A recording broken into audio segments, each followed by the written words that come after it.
Okay, guys, so this is step 3. This is how students are going to turn in an assignment using DocHub.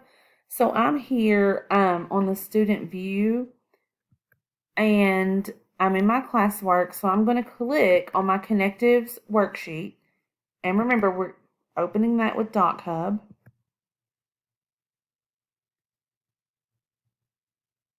So I'm the student, and I've went through and I've answered all the questions, and now I'm ready to turn this in.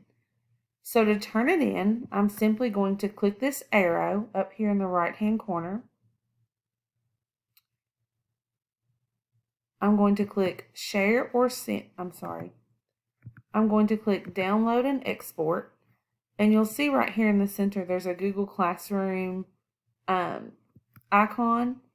So I'm going to click that. I'm going to upload it to Google Classroom. And over here, I literally click my English second period, my connective conjunctions assignment. I click go. I click attach. And then I can view my assignment to make sure.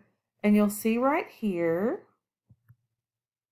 that it linked my work, and my teacher can now just click on my link, check my answers, and it really is that simple. We'll turn that in,